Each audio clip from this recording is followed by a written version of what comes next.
जय श्रीकृष्ण मित्रांनो. श्रीकृष्ण जन्माष्टमी हा केवळ एक सण नाही, तर भक्ती, प्रेम आणि आनंदाचा उत्सव आहे. या दिवशी आपण कान्हाच्या लीलांची आठवण करून देणारे अनेक पारंपरिक विधी करतो. त्यातीलच एक खास आणि लाडका प्रसाद म्हणजे गोपाळकाला.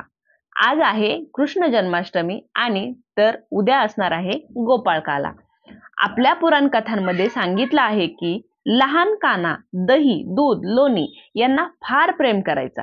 गावातील गोप गोपिका आपली मडकी उंचावर लटकवायचे, पण कान्हा आणि त्यांचे सखा एकत्र येऊन ती मडकी फोडायचे. त्यात जे काही असायचं दही, दूध, लोणी, फळ, पोहे ते सर्वजण वाटून खायचे. ही लीला म्हणजेच एकोपा, प्रेम आणि आनंद यांचं प्रतीक आहे. आज आपण या गोड परंपरेची कथा, तिचं महत्व आणि गोपाळकाला बनवण्याची खास पद्धत जाणून घेणार आहोत. त्याआधी तुम्ही जर आपल्या आनंदी जीवन या युट्यूब चॅनलला सबस्क्राईब केलं नसेल तर सबस्क्राईब करा. तर गोपाळकाला म्हणजे काय? गोपाळकाला हा भगवान श्रीकृष्णाचा लाडका प्रसाद आहे. काला म्हणजे मिश्रण, विविध गोड, खारे, तिखट पदार्थ एकत्रित करून तयार केलेला हा प्रसाद. यात पोहे, दही, दूध, लोणी, नारळ, गूळ, सुकामेवा, उकडलेल्या डाळी, फळं हे सगळं प्रेमाने मिसळलं जातं. गोपाळकाला बनवताना सर्वजण एकत्र येतात. एक कोणी पोहे आणतो, दुसरं कोणी दही आणतो, कुणी फळ आणतं, कुणी डाळी आणतो. हे सगळं मिळून बनवणं म्हणजे प्रेम, सहकार्य आणि आनंदाचं प्रतीक आहे. गोपाळकाला करण्यामागची कथा काय आहे? तर पुराणात एक सुंदर कथा सांगितली आहे. एकदा वृंदावनातल्या गोपिकांनी दही, दूध, लोणी साठवून ठेवलं होतं. लहान कान्हा आणि त्यांचे सखा ते चोरून खायचे.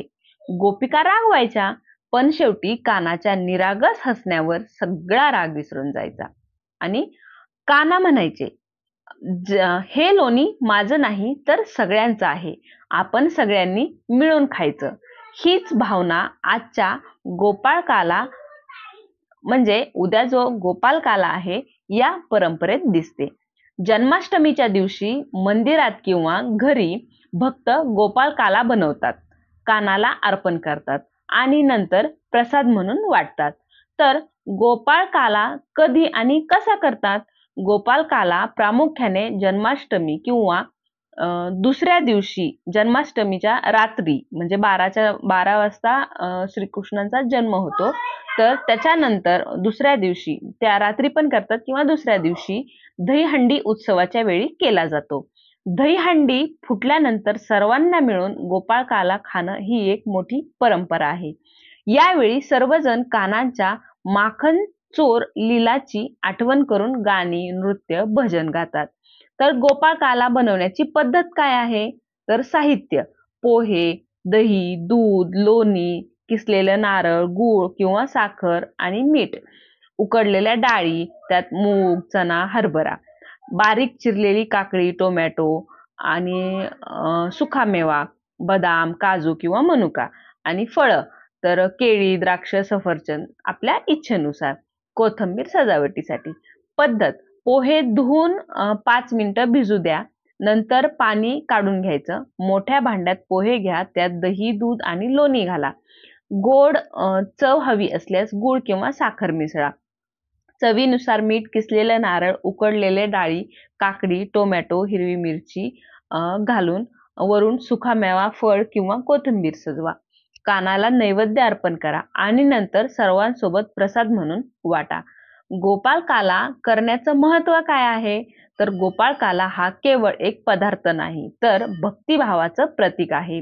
यात गोड, खारट, तिखट अशी सर्व चव एकत्र येतात. जसं आपल्या जीवनात सुख, दुःख, हसू, आसू असतं. हा प्रसाद एकत्र बनवणं म्हणजे एकोपा, सहकार्य आणि प्रेमाचं महत्व समजणं. लोणी, दूध, दही यांचा समावेश हा श्रीकृष्णाच्या लाडक्या पदार्थांचा सन्मान आहे. तर मित्रांनो, गोपाळकाला ही केवळ पाककृती नाही, तर ती भक्ती आणि प्रेमाचा सण आहे. आपण हा प्रसाद प्रेमाने, आनंदाने आणि सर्वांना वाटून करावा. श्रीकृष्णाच्या चरणी अर्पण करून त्याची कृपा मिळवावी. आपल्या जीवनातही गोड, खारट, तिखट असे अनेक अनुभव येतात. पण ते सगळे प्रेमाने मिसळले तर जीवन खरंच सुंदर होतं. चला तर मग उद्याच्या गोपाळकाला उद्या जो गोपाळकाला आहे तर तो कानाच्या प्रेमाचा आस्वाद घेऊया. तर व्हिडिओ आवडला असल्यास व्हिडिओला लाईक करायला विसरू नका आणि मित्रमैत्रिणींना नक्की शेअर करा.